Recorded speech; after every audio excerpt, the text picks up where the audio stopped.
Have you ever paused, really stopped, to consider the sheer baffling mystery of your own mind, that undeniable fundamental fact of reality? I am conscious. It's this private universe of thoughts, sensations, choices. We all live inside it. But what if, just maybe, those choices aren't entirely your own? Or what if the very reality you perceive is, in some subtle way, shaped or even constrained by forces you're not even aware of? It's a profound question, isn't it? That experience, just being alive, experiencing something, that's maybe the one thing we can know with absolute certainty. And yet what that something truly is and why it exists, well, that remains one of humanity's deepest puzzles, both scientifically and philosophically. Our understanding of consciousness, frankly, it's still in its infancy. The deeper we look, the more questions just seem to pop up about, well, everything, our subjective experience, our place in the universe. Right. And tonight we're not just, casually discussing philosophy and science. We're really marking on this mind-bending quest to understand the ultimate you.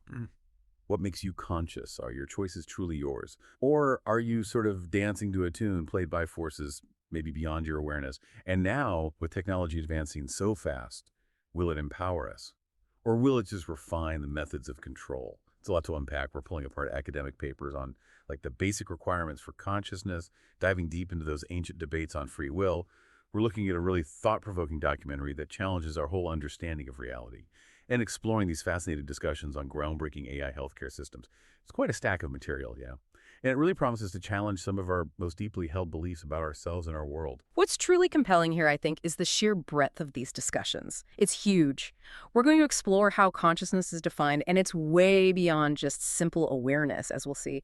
Then we'll grapple with the very nature of our decisions, in the face of scientific determinism, that whole free will thing. We'll look at how societies, how technology can shape our understanding of what's real, and even how AI, like this innovative Dr. Maya GPT system we'll discuss, aims to completely revolutionize personal agency, starting with healthcare. It's a journey, really, from the most internal, subjective human experience all the way out to the broadest external influences, and then back again to how we might reclaim, or maybe just reframe, our sense of control. Okay, let's start there then.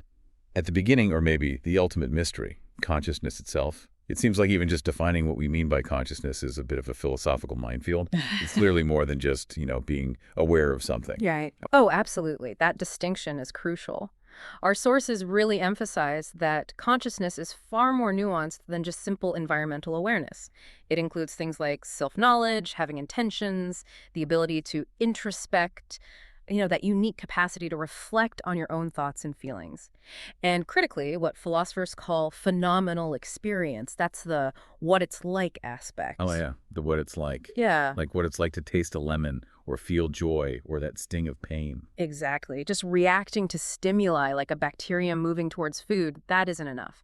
It's the awareness of that awareness that really seems to set conscious beings apart. Many theories, unfortunately, tend to define consciousness by its output, by what it does. Right, by its function. Yeah, but our sources push for something deeper. They urge us to identify the core components needed to actually generate consciousness in the first place. Think about William James, the pioneering psychologist. Over a century ago, he described consciousness as a stream. The stream of consciousness, yeah.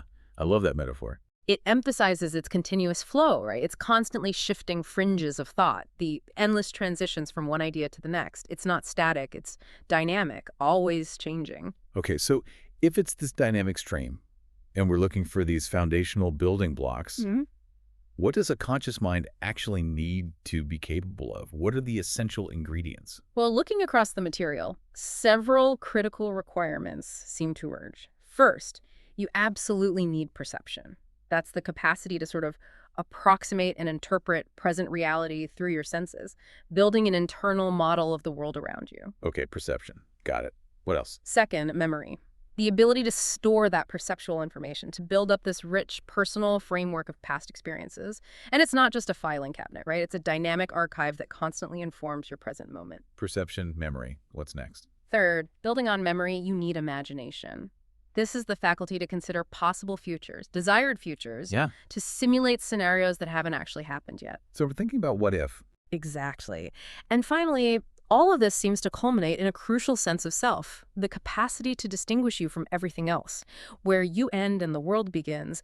And it's this sense of self that then enables perhaps the most active aspect of consciousness, generating desires and decisions about these perceived or imagined realities. Wow. Okay. So it's perception, memory, imagination, sense of self, leading to desires and decisions. It's fascinating how those pieces seem to interlock. Consciousness isn't just a passive observer then. It's actively generating desires, making decisions, even if we don't physically act on them, like in dreams. Precisely. Dreams are a really illuminating example, actually, that our sources explore. When you're dreaming, your conscious mind isn't getting the same input from external reality, obviously, but you are acutely aware of this, well, this non-real imaginary world. And it's a world constructed entirely from your own internal resources, memory, and imagination. Right, you're making stuff up based on what you already know. Exactly. And within that dream, you're still capable of generating desires, making decisions, which lead to imagined behaviors and consequences, all within the dream's narrative. It clearly shows that conscious thought and decision-making can happen quite independently of direct physical action or external sensory input. Memory is absolutely crucial here. It provides that huge reservoir of stored information, the percepts, the experiences that shapes our self-understanding, letting us draw that line between self and non-self. In imagination, then, it sounds like it's the engine of creativity, how we move beyond just what we already know or have experienced. Absolutely. Imagination generates what our sources call non-real memories, or these imagined futures, drawing from this vast pool of possibilities. It's described as a partially random process, a bit like genetic mutation in evolution. Okay, randomness, Yeah. but not pure chaos. Right. You have this randomness generating novel ideas, new connections, maybe weird combinations. But then there's a selection pressure. That's our conscious thought, our reasoning, our desires. They step in to determine which of these creative sparks are actually meaningful or useful or align with our goals. Too much randomness. Pure noise. Too little. Just logic, completely stuck in the past, no real novelty. It's that delicate balance, you know? The critical thinking plus the creative spark that imagination provides, that's utterly fundamental to conscious thought. Without this ability to generate these non-real memories, our capacity to desire things, to decide about potential futures, it would be severely limited. We'd be kind of trapped in the present moment. When you lay out those building blocks, perception, memory, imagination, self, desire, decision, it really makes you wonder, okay, Yeah. if we understand these pieces, then where does consciousness actually live? Is it in a specific spot in the brain? Is it more spread out?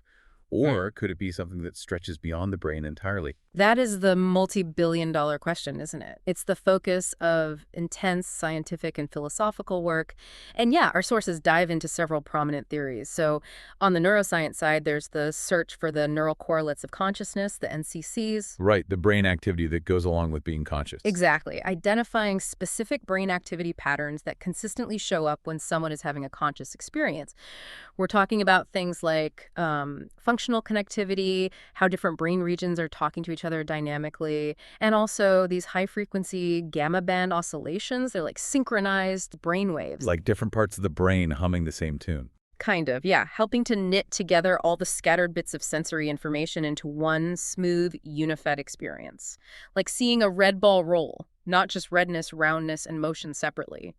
Studies suggest that higher brain areas, especially the prefrontal cortex, the bit involved in planning and executive functions, seem more predictive of awareness than, say, just the primary sensory areas. Activity just in the primary visual cortex, V1, for example. That alone isn't enough for you to be consciously aware of seeing something. It needs wider processing. Okay, so if our brain is this giant hub constantly processing information, is consciousness just the info that somehow gets broadcast to the main control room for us to experience? That sounds a lot like the global workspace theories, or GWT. That's an excellent way to think about it, yeah. GWT, championed by folks like Bernard Bars and Stanislas Dehaene, suggests exactly that. Information becomes conscious when it gets broadcast into this widespread neuronal workspace. And yes, this primarily involves higher-order cortical areas, especially that prefrontal cortex again. It's often described as a sort of winner-takes-all situation. Winner takes all. How so? Well, imagine all this sensory data flooding in. Multiple interpretations might be possible. GWT suggests one interpretation gains privileged access to this global workspace. becoming the focus of our attention, our conscious experience. This helps explain things like those bistable optical illusions, the Necker cube or the face-face Oh, picture. yeah, where it flips back and forth. Exactly. Mm. The raw sensory input hasn't changed, but your conscious perception flips between two distinct possibilities. Your brain is essentially choosing one winner to broadcast into your awareness at any given moment. Interesting. And then there's integrated information theory, IIT. That one always struck me as more Yeah. mathematical, almost elegant in a way. You're right, it is. IIT, developed mainly by Giulio Tononi, is incredibly ambitious. It proposes that consciousness literally is processed information, and it emerges once that information reaches a certain level of complexity and integration. It tries to create a direct, precise mathematical mapping between conscious states and these quantitative descriptions of information integration. It's trying to find the phi value, the measure of integrated information. So it's like trying to find the mathematical signature of consciousness. Pretty much. Grounding consciousness physically in how neurons integrate information. The idea is if we can quantify how complexly information is integrated within a system, maybe we'll find consciousness itself emerging there. It suggests consciousness isn't some fuzzy, nebulous thing, but a potentially quantifiable property of highly integrated systems, almost like a fundamental property, like mass or charge, but for information. Anatomically, it's often linked to a specific area, a posterior cortical hot zone in the back of the brain, where this complex integration might be physically happening.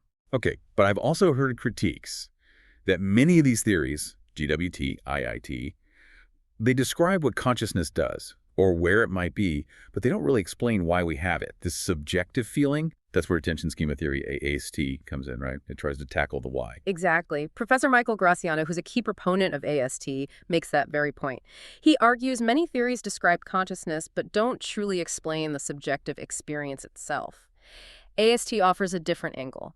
It suggests that animal brains evolved an internal computational model, a schema of their own attention. A model of attention. Yeah, a simplified description of what attention is and what it's doing. This model allows the brain to predict and control its attention better. And AST proposes that it's this internal model, this description the brain creates of its own attentional state that leads us to believe we have this inner essence, this non-physical consciousness that focuses our attention. So in AST, consciousness isn't some mysterious extra thing. It's the brain's own, perhaps slightly simplified representation of its crucial attention mechanism. It's the brain modeling itself. Fascinating. So it's like the brain's user interface for its own attention system. But all these ideas, NCC, GWT, IIT, AST, they're still largely focused inside the brain. Yeah. What about zooming out? What about those more expansive, maybe even mystical theories? Does consciousness exist beyond the brain? And this is where the discussion really broadens out, fundamentally challenging that standard materialist worldview, pushing the boundaries of what we usually think of as science. Our sources touch on concepts like panpsychism. This is an ancient idea, actually, but it's seen a resurgence. Panpsychism, meaning consciousness is everywhere. Essentially, yeah. It suggests consciousness isn't some special emergent property that only pops up in complex brains. Instead, it's a fundamental feature of reality itself, pervading the entire universe, existing even at the most basic levels of matter. As one philosopher provocatively put it, the world is awake. It's a radical idea. Definitely radical. What else is out there? Well, then you get into more speculative areas, like quantum mind theories. Some theoretical physicists argue that classical physics, Newtonian mechanics and relativity, just isn't enough to explain the holistic, unified nature of consciousness. They suggest that maybe bizarre quantum phenomena, things like superposition or entanglement, usually confined to the subatomic world, might actually be happening inside our brains or somehow underpin consciousness itself.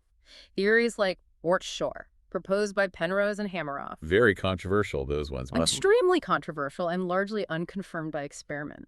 But they show how far scientists are willing to look for answers, even if it means venturing way beyond conventional physics. It highlights the depth of the mystery. So these theories are really suggesting consciousness might be more than just a side effect of brain activity. It could be something far more fundamental to existence itself.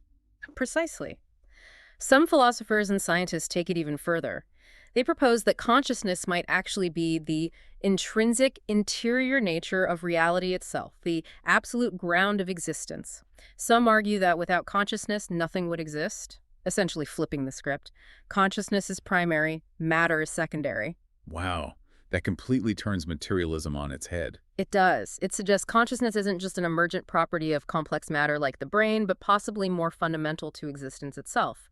Echoes of this can be found in some ancient philosophies and even interpretations of modern physics. Yeah? And then you have anecdotal reports, things like near-death experiences. NDEs, where people report awareness when their brain has supposedly shut down.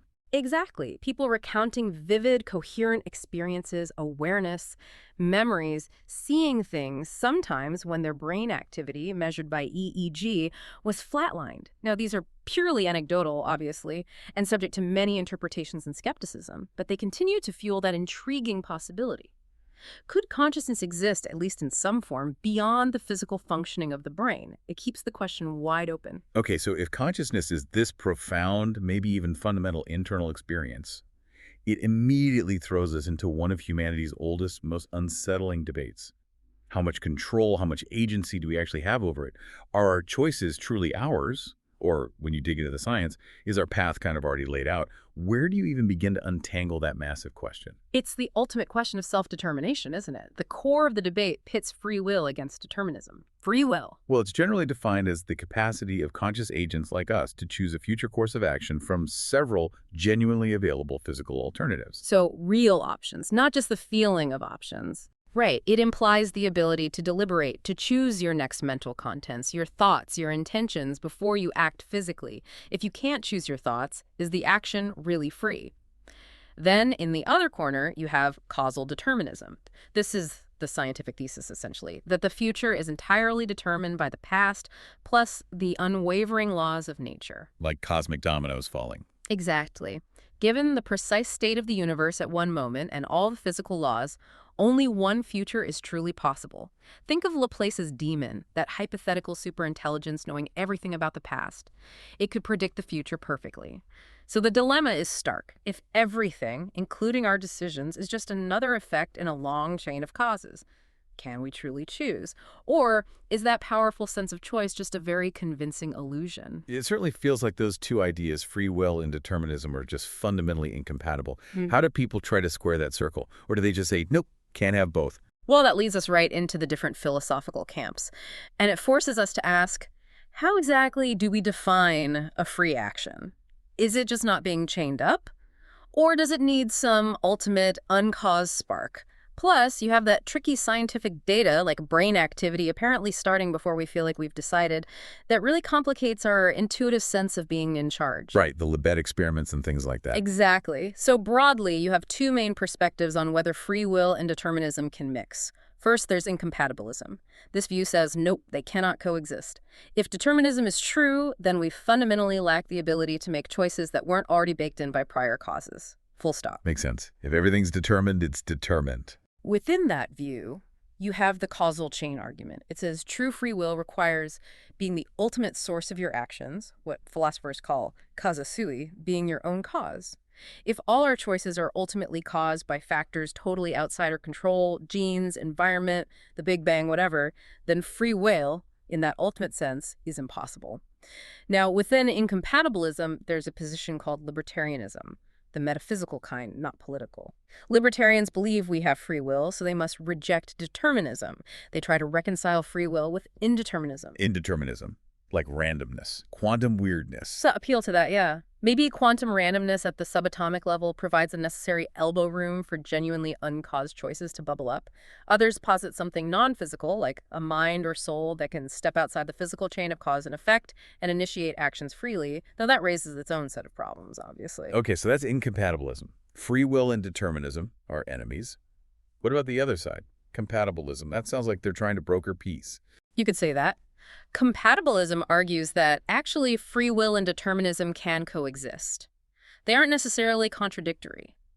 Early proponents like Hobbes and Hume suggested that freedom of action simply means doing what you want to do without external coercion, even if your wants themselves are determined by prior causes. So if I wanted coffee and nobody stops me from getting it, that's free will, even if my wanting the coffee was determined by my biology and habits. According to classic compatibilism, yes. It focuses on freedom from external constraint rather than demanding some ultimate uncaused origin for the desire itself. There are more modern variations too. The reasons responsive view, for instance. It says free will involves being sensitive to rational considerations. Your choice is free if, had there been good reasons not to choose it, you would have chosen differently. Okay. So it's about responsiveness to logic. Kind of. And then there's Harry Frankfurt's very influential idea of a hierarchical mesh. This gets a bit more complex. Think about it like this. You have first-order desires, like, I want that piece of cake. But you might also have a second-order desire, like, I wish I didn't want that piece of cake, maybe because you're on a diet. Right. The battle between impulse and principle. Exactly. Frankfurt argues you exercise free will when your action, eating the cake or not, aligns with your second-order desire when you act on the desire you reflectively endorse. When you truly want to want what you end up doing, it's about aligning your actions with your deeper values, not just your immediate urges, even if those deeper values were themselves shaped by prior causes. It's a subtle distinction. But then we still have those unsettling neuroscience experiments, like Benjamin Libet's work, that seem to pour cold water on the whole idea of conscious will driving the bus. Ah, yes, the illusion of conscious will. This idea, popularized by psychologists like Daniel Wegner, leans heavily on findings like Libet's. Libet's experiments, famously, showed brain activity related to initiating a voluntary action, like flicking your wrist starting several hundred milliseconds before the person reported consciously deciding to flick it. So the brain decided before you did. That's the controversial interpretation, yeah. It suggests our conscious experience of willing an action might be something that happens after the brain has already initiated the process, a kind of post hoc rationalization rather than the actual cause.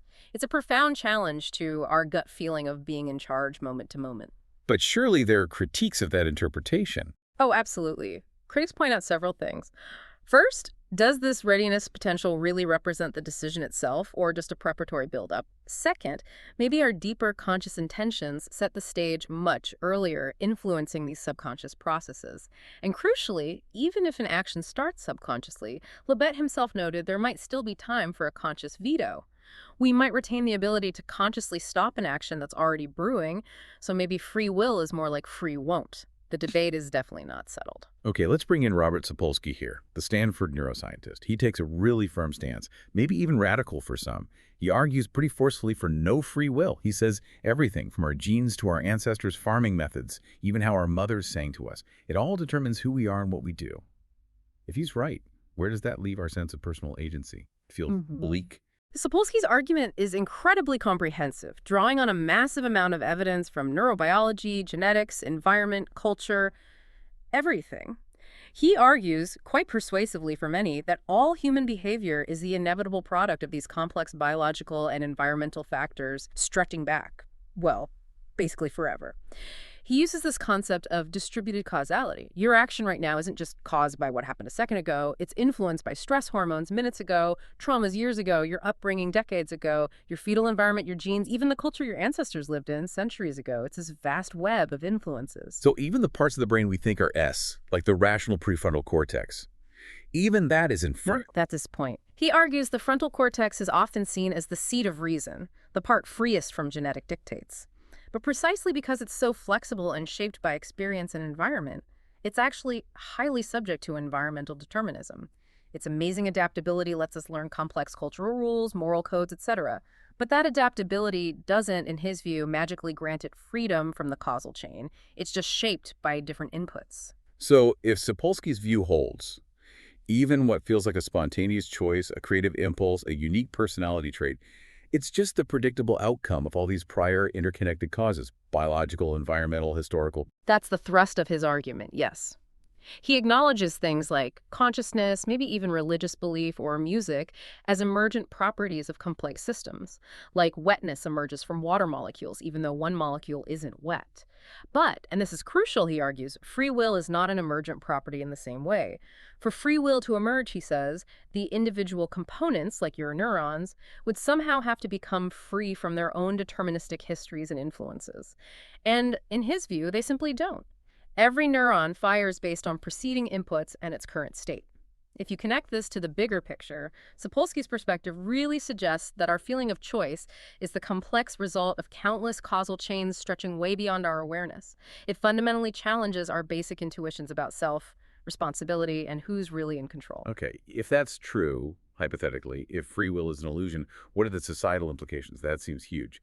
How would we handle things like crime, punishment, praise, blame? Sapolsky doesn't shy away from those implications. He proposes a really radical shift. If there's no free will, then concepts like moral retribution, punishing someone because they deserve it, become meaningless. Blame doesn't make sense. Instead, things like imprisonment would become more like quarantine, a practical step to protect society from someone whose behavior is harmful, like isolating someone with a contagious disease, but without the moral judgment. So manage the behavior, not punish the person. Exactly. The focus shifts entirely from blame and retribution towards understanding the root causes of behavior, the biological, environmental, social factors. We'd invest heavily in prevention, rehabilitation where possible, and creating environments that foster pro-social behavior rather than antisocial behavior. It implies rethinking our entire justice system, our concepts of merit and achievement. It's a massive paradigm shift. Wow. It's amazing, though, how deeply ingrained the belief in free will is. Despite all these scientific and philosophical challenges, it feels almost essential to being human. You're absolutely right. The belief in free will seems to be a cultural universal. You find it across nearly all societies, throughout history. It feels fundamental. Now, there were some early psychological studies suggesting that disbelieving in free will might lead to bad outcomes, more cheating, more aggression. Right, I remember hearing about those. Yeah, but later, larger, more carefully designed studies have really cast doubt on those initial findings. It seems there's no consistent, robust link between someone's philosophical stance on free will and their actual moral behavior day to day. But regardless of the scientific reality or the psychological effects of belief, the experience of making choices, of feeling in control, that seems deeply, perhaps inseparably tied to our belief in free will. It's this powerful, intuitive sense that we are the authors of our actions, even if the underlying mechanisms are still fiercely debated and scientifically slippery. Okay, so we've journeyed through consciousness, through the free will maze. Now let's pivot slightly. We've talked about internal experience and choice, but what if our very perception of reality itself, the rules of the game we think we're playing by, is being actively manipulated? This brings us to the theories of David Icke, a very different and, for many, quite unsettling perspective. Yes, this really forces us to ask, how much of what we perceive as objective reality is truly objective, and how much is constructed, not just by our own brains, but by these pervasive cultural, societal, and increasingly technological filters? David Icke's core theory, as presented in our sources, is provocative, to say the least. He posits that the reality we experience daily is essentially an illusion or a perceptual trap. A trap. Designed by whom or what? He argues it's a system meticulously designed, perfected over millennia to keep humanity controlled. And it's orchestrated, he claims, by what he calls invisible forces. The core idea is that a small, hidden group actively manipulates the masses primarily by shaping how they see the world, how they interpret events, what they believe about themselves, their potential, their limitations. How does he suggest this manipulation actually works? What are the tools? He points to several interconnected mechanisms of control. In our modern world, he strongly highlights algorithms. He argues they do way more than just show you ads or news feeds. They predict our cravings, steer our attention, and critically, he says they actively build who we become rather than just reflecting our existing preferences. They shape us. Algorithms building us. What else? Then there's formal education, what he calls state schooling. He views it as a system designed to program perceptions during our most formative years, instilling a specific, controlled way of thinking and seeing the world. The media, naturally, is identified as another incredibly powerful tool, imposing beliefs, constructing what he calls an invisible reality, often without our consent or even awareness. We just absorb it. And he talks about programmed amnesia. What does he mean by that? Yeah, that's a key concept for him. He suggests that cumulatively, all these layers of conditioning, the constant distraction from our digital lives, the sheer volume of stimuli, it all works to silently erode our memory, our connection to a deeper sense of self or history. It traps us, he argues, in this limited, manufactured present, making it harder to question the reality we're presented with. It's like we forget there could be anything else. He also posits that these invisible forces he talks about actually feed off human energy, specifically low vibrational emotions like fear, anxiety, anger, conflict. So perpetuating those states serves their purpose of control. That's a deeply conspiratorial view, obviously, and very controversial. But putting aside the invisible forces for a moment, the idea that algorithms, media, and education shape our perception, that part resonates with more mainstream concerns too, doesn't it? It absolutely does. Concerns about filter bubbles, media bias, educational agendas, the psychological effects of social media. These are widely discussed. IC takes these concerns to an extreme, weaving them into a much larger hidden narrative of deliberate ancient control. But the underlying point that our perception is malleable and influenced by external systems is something many people grapple with. So if reality is a program, according to Ick, then awakening means breaking free from these control cycles. It's about questioning everything, reclaiming your identity, using your attention consciously. It loops back to that core idea of personal control, doesn't it? Precisely. From his perspective, the path to awakening is a radical, conscious shift. It starts with questioning everything, rejecting blind acceptance of authority or narratives, actively seeking out information that challenges the status quo. It means recovering discernment, that ability to critically assess information to sense what rings true, rather than just passively consuming whatever you're fed. It involves recovering your identity, recognizing how your authentic self might have been fragmented or buried under layers of conditioning and distraction. Who were you before the world told you who to be? And he says memory and attention are weapons. How so? He suggests that by consciously using our attention, by pausing, observing our automatic habits, recognizing the trance of constant digital distraction, we can start to break the spell. He even mentions simple practices like conscious breathing as a tool to anchor yourself in the present moment, to step outside the programmed stream of thought. Memory, in this sense, is about remembering who you truly are beyond the conditioning. Attention is the tool you use to stay present and make conscious choices, rather than reacting automatically. These ideas about control, manipulation, and the struggle to break free, they really echo the historical fight for liberty and freedom, concepts societies have built legal frameworks around. They absolutely do. It's a fascinating connection. If you look at the bigger picture, the very concepts of civil liberties and freedom were developed precisely to counter the kind of top-down control and manipulation it describes, whether from a state or other powerful forces. Civil liberties, freedom of speech, assembly, religion, the press are defined as freedoms from oppressive restrictions by authority. They act as explicit restraints on power. Right? They protect the individual from interference. Exactly. That's often called negative liberty, freedom from external obstacles. Then there's positive liberty, which is more about the freedom to achieve self-realization, requiring society perhaps to provide conditions like education or healthcare.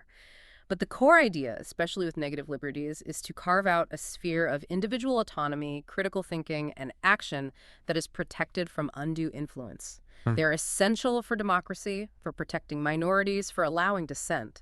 These legal and philosophical frameworks stand as a direct counter-narrative, a societal commitment to safeguarding individual agency against the very kinds of pervasive control it theorizes about. Okay, so we've explored consciousness, free will, and these grand theories of external control. Now let's bring technology back into the mix, but maybe from a different angle. Could technology, specifically AI, actually be a tool for empowerment, helping us regain control in certain areas? This leads us to a really tangible, real-world example. Dr. Maya GPT, an AI healthcare system developed by Dr. Katyali Srivatsa. And this wasn't just an academic exercise, it came from his own intense personal experiences. Yes, Dr. Srivatsa's personal journey is quite central to the story of Dr. Maya GPT, and it connects to some of these themes of challenging established systems. He describes experiencing significant trauma and rejection, feeling pushed to the edge by established medical bodies. He names the General Medical Council, the British Medical Association. And crucially, he states this wasn't due to, say, incompetence, but because he was actively trying to fix a broken system, pointing out flaws he saw in healthcare. So he felt the system itself was the problem, and he faced resistance for trying to change it. That's his perspective, yes. And through that difficult experience, he came to believe that an AI like Dr. Maya GPT could potentially offer more compassion, empathy, and non-judgmental advice than most doctors he'd encountered, even including his past self, as he puts it. This really highlights his motivation. A perceived deep need for a new approach in healthcare, one that centers the patient experience and tries to overcome systemic shortcomings. He sees Dr. Maya GPT not just as theory, but as a practical tool to address complex problems, starting with health, but potentially extending beyond. That's a powerful claim. AI offering more compassion than humans in some cases. What are the core features of Dr. Maya GPT? How is it actually designed to empower people and maybe fix parts of that broken system? Well, what's really interesting is its design philosophy. It aims explicitly to complement and empower doctors, not replace them. It's envisioned as a tool to augment human expertise, handling some tasks to free up doctors for others. It offers a very patient-centered interface. It's accessible, it's multilingual, which is huge for breaking down barriers globally. Okay, so accessibility is key. What does it actually do? A major function is self-triage and early diagnosis support. The idea is it can help patients understand their symptoms, assess the urgency, and guide them to the right level of care. Maybe it's self-care, maybe a pharmacy visit, maybe a doctor, maybe the emergency room. This could potentially optimize how healthcare resources are used, reducing unnecessary visits for minor things, getting people with serious issues seen faster. Like a smart symptom checker, but more sophisticated. More sophisticated, yes. It uses what's described as an intuition-inspired design, a layered approach, and a clinically tested triage system. It gives symptom analysis and AI interpretation of possibilities, and uses a clear, color-coded system to show risk levels green, amber, red. It also integrates large language models like ChatGPT to stay updated with the latest medical research, acting as a constantly evolving knowledge base. And the empowerment part comes from. It comes from several places. Reducing the fear and uncertainty that often comes with unexplained symptoms, encouraging people to seek help earlier if needed, helping individuals understand their health better, making them more active participants in their care. Plus, it's designed to be highly cost-effective by potentially reducing unneeded consultations and tests, easing the burden on both individuals and healthcare systems. And there's a strong emphasis on its potential role in pandemic preparedness, offering rapid, scalable assessment. So it sounds like it aims to make healthcare more efficient, more personalized, more accessible, giving patients more understanding and maybe more control in navigating their health. But as with any powerful AI stepping into such a critical, sensitive field like health, there have to be major considerations, right? Potential downsides, ethical questions. Oh, absolutely. Those are front and center. Our sources mention that critical issues like AI hallucinations, the AI making things up or giving confidently wrong information, are a major concern being actively worked on. Also, data privacy is paramount. How is sensitive patient health information protected? And liability. Who's responsible if the AI gives bad advice or misses something critical? The patient. Yeah, The developer. The doctor who uses it. These are huge legal and ethical hurdles. definitely. And what about the impact on doctors and nurses themselves? That's another massive piece. The rise of tools like this necessitates a big shift for medical professionals. They'll need to really focus on developing and honing the uniquely human skills that AI can't replicate: complex ethical judgment, deep empathy, leadership, navigating ambiguity, building trust. And they'll need to learn how to use AI effectively and judiciously as a tool, not just rely on it blindly or reject it outright. So it seems it's not really a question of if AI will profoundly change healthcare, but how everyone adapts. And what happens if the medical community or society resists this kind of change? The sources suggest the consequences of resisting or failing to integrate AI thoughtfully could be pretty significant.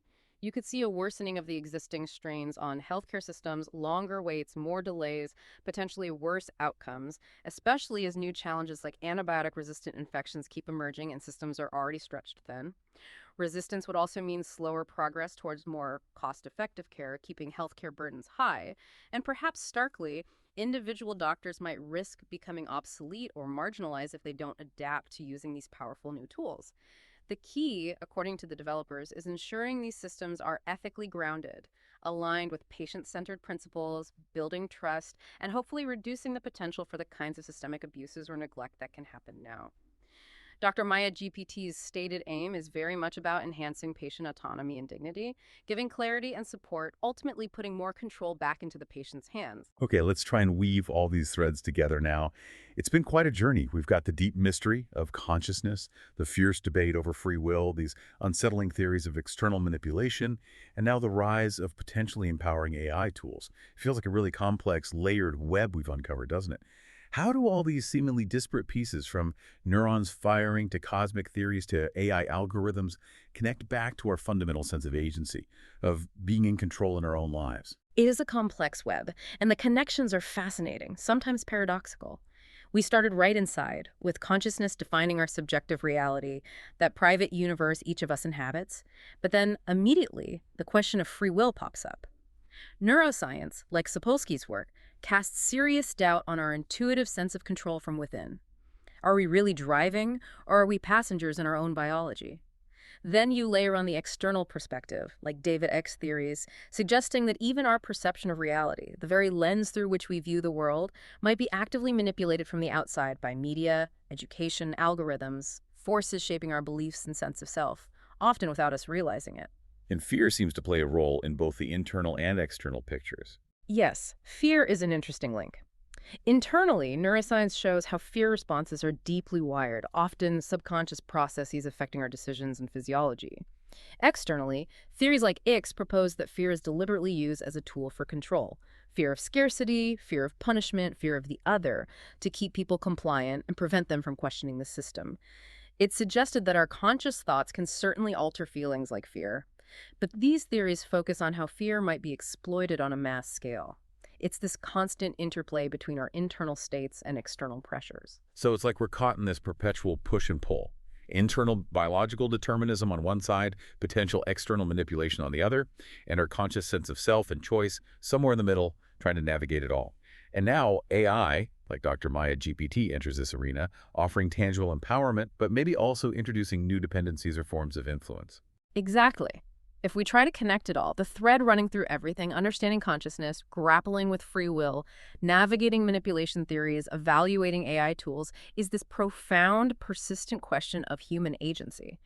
Dr. Maya GPT is a powerful example of technology designed explicitly for personal empowerment, aiming to give individuals more clarity, knowledge, and control, specifically within the often confusing and intimidating healthcare system.